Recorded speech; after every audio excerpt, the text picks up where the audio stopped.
Pregnancy symptoms, அதுவும் first 3 months ரொம்ப பியூட்டிஃபுல்லான ஃபேஸ் இல்லையா?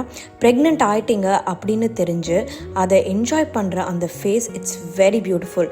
ஸோ நம்ம ப்ரெக்னென்ட் ஆயிருப்போமா அப்படின்னு நமக்கு தெரியணுன்னா சில சிம்டம்ஸ் நோட் பண்ணுவோம். ஃபர்ஸ்ட், நீங்கள் உங்கள் பீரியட்ஸை மிஸ் பண்ணியிருப்பீங்க.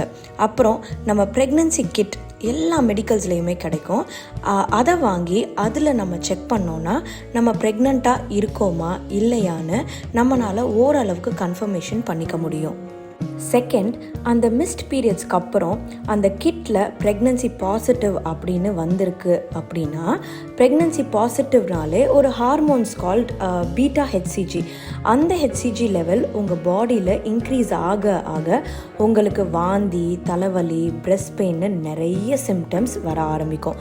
சில பேருக்கு இந்த மாதிரி எந்த ஒரு சிம்டம்ஸுமே இருக்காது. ஒவ்வொருத்தவங்களுக்கும் ஒவ்வொரு மாதிரியான உடம்பு. நிறைய பேருக்கு கிராம்பிங் இருக்கும், ஃப்ரீக்வெண்ட் யூரினேஷன் இருக்கும், காலை தலைவலி அதிகமாக இருக்கும், அடிச்சு போட்ட மாதிரி டயர்ட்னஸ் இருக்கும். இந்த மாதிரி சிம்டம்ஸ்லாம் இருந்தாலே நீங்கள் போய் செக் பண்ணிக்கலாம். ரெகுலர் பீரியட்ஸ் இருக்கிறவங்களுக்கு மோஸ்ட்லி கரெக்டாக தெரிஞ்சிடும். இர்ரெகுலர் பீரியட்ஸ், அதாவது என்ன மாதிரி இருக்கிறவங்களுக்கு சம்டைம்ஸ் நெகட்டிவ்னு காட்டலாம். ஏன்னா உங்கள் சைக்கிள் லென்த் படி ப்ரெக்னன்சி ஏர்லியாவோ இல்லை டிலேடாவோ தெரியறதுக்கு வாய்ப்புண்டு. ஸோ நீங்கள் நெகட்டிவ்னு பார்த்தக்கப்புறம் திருப்பியும் 2 weeks கழித்து கிட் வாங்கி செக் பண்ணி பாருங்கள். அப்போது வேறு ஒரு ரிசல்ட் மேபி தெரியறதுக்கு வாய்ப்பு உண்டு. சில பேர் ஃபெயிண்ட் லைன் வருது அப்படின்னு சொல்லுவாங்க. சம்டைம்ஸ் அந்த ஃபெயிண்ட் லைன் திக் லைனாக ஆகலாம்.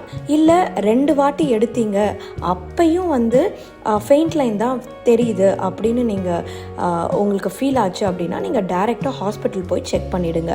ரீசன் என்னென்னா, சம்டைம்ஸ் ஒன்றுமே இருக்காது. சம்டைம்ஸ் ப்ரெக்னன்சி யூட்ரஸில் பதியாமல் டியூப்குள்ளே போய் பதியறதுக்கான வாய்ப்புகள் அதிகமாக இருக்குது. அந்த டைமில் இந்த மாதிரி ஃபெயிண்ட் லைன்ஸ் காட்டுறதுக்கான நிறைய சான்சஸ் இருக்குது. அடுத்த பாயிண்ட் பார்த்தீங்க அப்படின்னா, ரொம்ப கிராம்பிங் அதிகமாக இருக்குது, இடுப்புக்கிட்ட பயங்கர வலி இருக்குது அப்படின்னா டாக்டர்கிட்ட போய் அவங்க சஜஷன் படி ஒரு அல்ட்ராசவுண்ட் எடுத்து எல்லாமே நல்லபடியாக இருக்கான்னு பார்த்துறதால எந்த ஒரு தப்புமே இல்லை. நிறைய பேருக்கு பார்த்தீங்கன்னா யூட்ரஸ்குள்ளே ப்ரெக்னன்சி போய் நிற்கும் போது சம்டைம்ஸ் ஸ்பாட்டிங், ப்ளீடிங் வர வாய்ப்பு இருக்குது. ஃபர்ஸ்ட் 3 monthsல அது ரொம்ப காமன், பட் நார்மல் கிடையாது. ஸோ உங்களோட கிட்ட இருக்க கைனகாலஜிஸ்ட் கிட்ட இஷ்யூஸை சொன்னீங்க அப்படின்னா அவங்க உங்களுக்கு ஒரு சொல்யூஷன் தருவாங்க. அதாவது பேபியோட ஹார்ட் பீட் நல்லா இருக்கா, ப்ளஸ் பிளட் கிளாட் எதுவும் இல்லையா யூட்ரஸ்குள்ளே அப்படின்றதெல்லாம் அவங்க நமக்கு செக் பண்ணிக்கிட்டு சொல்லுவாங்க. அது நமக்கு ஒரு மைண்ட் ரிலாக்ஸ்டாக இருக்கும் நமக்கு தெரிஞ்சுக்கிட்டோம் அப்படின்னா.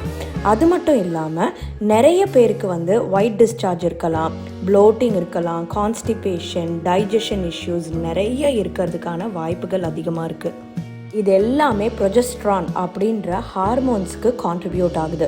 நம்ம ப்ரெக்னன்சி ஃபேஸ் பூரா இந்த ப்ரொஜெஸ்ட்ரான் இன்க்ரீஸ் ஆகிட்டே இருக்கும்.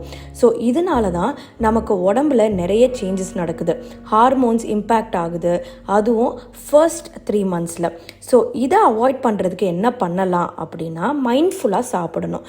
நிறைய காய்கறிகள், பழங்கள், ஜூஸஸ் எடுத்துக்கலாம். கொஞ்சம் ஜங்க் வெளியில் சாப்பிட்றத அவாய்ட் பண்ணிக்கலாம். ரொம்ப செரிமானமே ஆகாத பொருட்களை சாப்பிட்றத அவாய்ட் பண்ண ட்ரை பண்ணுங்க. தண்ணி நிறைய குடிங்க.